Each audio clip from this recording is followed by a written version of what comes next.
Welcome to another deep dive. And this one's going to be delicious. Uh-huh. We're going deep into the world of chocolate. Mm-hmm. And get this, our source material Okay. is IELTS prep material. Wow. Interesting. I know, right? So we're going to be looking at how the experts suggest talking about chocolate Okay. to really boost your English skills and show off, what you can do. I like it. And who knows, maybe even help you on that English proficiency test. Yeah, exactly. I mean, it's fascinating how something as simple as chocolate can actually become a tool for better communication. Right. Okay, so let's jump right into it. Okay. First question for you. Okay. Do you like chocolate? Ooh. Well, in our material, Emma, one of the experts is like, yes, I absolutely love chocolate, especially dark chocolate. Okay.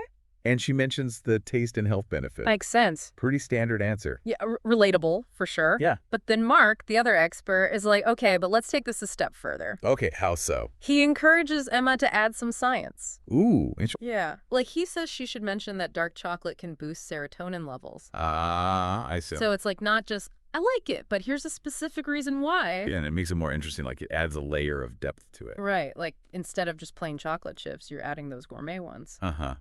I like that analogy. Okay, so next question. Hit me. How often do you eat chocolate? Ooh. Okay. So Mark starts off and he says, I eat chocolate occasionally, maybe like once or twice a week. Straightforward. Yeah, but then Emma's like, we can make this a little more exciting. Oh, I like her. Yeah, she's great. And she suggests he should use the word indulge Ooh, yeah. instead of Right, I see. a little more sophisticated. Yeah. Right. And then instead of saying just how often, give like specific examples. Ooh. Like after dinner or on movie nights. Ooh, that's good. Yeah. And then she also has him call it his guilty pleasure. Ooh. I like that. It's kind of funny. Makes it more relatable. Yeah, for sure. Do you ever feel that way about chocolate? Like it's your guilty pleasure? Sometimes. Yeah, me too. Okay, so what about everyone's favorite question? What's your favorite type of chocolate? Oh, that's a good one. Mark stays classic with his answer. Let me guess. Milk chocolate.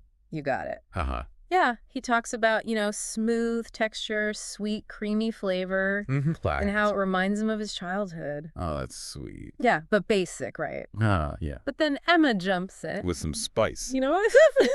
She's like, Mark, you need more sensory details. Ooh, okay. I like that. Yeah, she's like, talk about the melt in your mouth texture. Oh, melt in your mouth. That's good. Speaking of melt in your mouth, did you know that the melting point of chocolate is just below body temperature? Really? No, I didn't know that. Yeah. That's why it's so pleasurable when you eat it. Wow, that's a really good point. See, that's what I mean about adding in those little interesting facts. Right. And then Emma also suggests he could add in a personal anecdote, Okay. like a memory of sharing chocolate with siblings after school. Ooh, yeah. That's a great way to personalize it and make it more engaging. Right. And think about your own childhood. Did you have any special memories related to chocolate? Oh, yeah. Tons. Me too. It really shapes like our current preferences, I think. Yeah, totally. Okay, so let's move on. Okay. Emma asks Mark, did you eat chocolate as a child? Okay. Pretty simple question. Yeah, and he's just like, yes. That's the point. But Emma, you know her, she's like, we can do better. Let's tell a story. Ooh, I like it. Yeah, and so Mark, he steps up to the challenge. Okay. He starts talking about how chocolate wasn't just a treat for him. It was like a celebration. Okay. Oh. He describes like the joy of unwrapping that foil and savoring each bite. I could almost taste it. I know, right? And then he talks about how his parents would surprise him with chocolate on special occasions. It's like we're right there with him. Yeah, exactly. Yeah. He's really painting a picture with his words. Exactly. Okay, and now we're getting into the cultural side of chocolate. Ooh, interesting. Emma asks Mark, do you think chocolate is popular in your country? And he gives like a very standard answer. like, yeah, it's popular. Basically, yeah. It's okay. But then Emma, she's like, no, dig deeper. Show me you understand the cultural context. Makes sense. So she starts talking about heart-shaped boxes for Valentine's Day and how people exchange chocolates during Diwali and Christmas. Oh, that's a good point. Yeah. So it's like she's going beyond just, yeah, it's popular. Yeah, she's giving those specific examples. Right. Okay, now let's get to why people enjoy chocolate so much. Okay.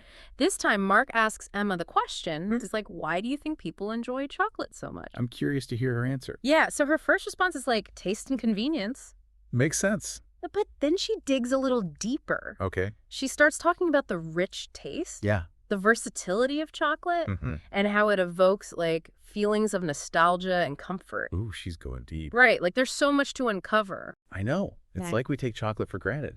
Yeah, for sure, but there's so much more to it. Yeah, and that's what we're doing with this deep dive. Exactly, like, we're looking beyond the surface and really uncovering those hidden depths of chocolate. I love it. So we've been having fun talking about chocolate. Yeah. But how does all this connect to IELTS? Right. Good question. Well, remember, the IELTS exam is all about, showing how good your English is. Okay. And in the speaking section, that's where you really get to shine. It's all about, expressing yourself fluently, accurately, Okay. using a wide range of vocabulary and grammar. So it's not just what you say, but how you say it. Exactly. Like we've been doing with these chocolate answers. Right. Finding those little nuggets. Yeah. Okay, so let's go back to that first question. Do you like chocolate? And, like, a simple yes or no would be a basic answer. Right. But remember how Emma and Mark, they, like, expanded on it? Yeah. Gave reasons, examples, personal stories. Yeah. They took it to the next level. Exactly. It's like taking a plain chocolate bar and transforming it into this fancy dessert. Ooh, I like that. Right. And it's the same for the other questions, too. Like, how often you eat it, what's your favorite type. Yeah. It's about going beyond that surface level. Right. Add in those extra swirls of caramel. I love it. So the IELTS speaking exam uses a band score system. Okay. From 0 to 9. The higher the band, the better. So to get those high bands, like a 7 or 8, Yeah. we need to show fluency, coherence, Okay. lexical resource, Ooh, fancy. and then grammatical range and accuracy. Whoa. Okay, break that down for me. All right, so fluency is like how smoothly you can talk. Okay. Like think of it as that melt in your mouth chocolate, no bumps. Ooh, yeah. Coherence is how well your ideas stick together. Okay. So imagine like a beautifully crafted chocolate box, everything fits. Oh, nice. Yeah, I get it. And then lexical resource, basically vocabulary. Okay. Like a chocolatier uses lots of ingredients, you got to use lots of words. Makes sense. And finally, grammatical range and accuracy. Okay. That's all about like the structure, the precision. Ooh, like those fancy chocolate sculptures. Exactly. You need that control to create a polished final product. Wow. Yeah. And remember those 4 steps Mark talked about for high band answers? Yeah, remind me. Answer directly, explain why, give examples, Okay. and use varied vocabulary and grammar. Like our golden ticket. Exactly. And don't forget, confidence is key. Oh, yeah, for sure. Even if you make a little mistake, just keep going. Yeah, don't get flustered. They're looking for your overall ability to communicate. Not perfection. Right. And you know what else Emma mentioned? The power of personal stories. Ooh.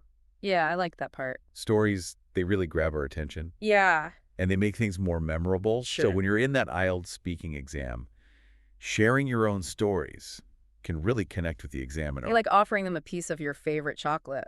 Exactly. But like not just any story. Right. It has to be relevant. Yeah. Like when Mark talked about sharing chocolate with his siblings, it wasn't random. It connected to what he was saying. Right. And it showed off his language skills. Exactly. So we've covered a lot today. Yeah, we have. From science to scoring. It's amazing, right? Like, who knew talking about chocolate could make us better speakers? I know, right? And it's not just for IELTS. Yeah. It's for, like, everyday life. Exactly. For conversations, presentations. It's about, expressing ourselves with clarity and confidence. And sweetness. Okay, before we wrap up, I have a question for you to think about. Yeah. Now that we've talked about all this, how would you describe your favorite type of chocolate? Like, really capture it. Ooh. That's a good one. I think about the taste, the texture, what memories does it bring up? Maybe even like the cultural side of it. Yeah. And use all those details. I'm already thinking about mine. Okay, what is it? Dark chocolate with sea salt. Ooh, nice. That little bit of salt just makes the chocolate so rich. Yeah. And it's like this unexpected burst of flavor. Yeah. I like that you've got those sensory details in there. It's like you're painting a picture. And that's what I love about this deep dive. What's that? We've gone from simple questions to like unlocking these communication skills. That's true. And we got to talk about chocolate. The best part. Who knew it could help us be better speakers? It's like we found a secret code. I love that. And it's not just for tests. Right. It's for everyday life. You know? For sure. For better conversations, presentations. It's about sharing our experiences, our passions. Yeah, and connecting with people. So next time you have some chocolate, remember, Okay. it's not just a treat. It's more than that. Yeah, it's an opportunity to practice, Mm-hmm. maybe even discover something new. I like that. Until next time, happy indulging.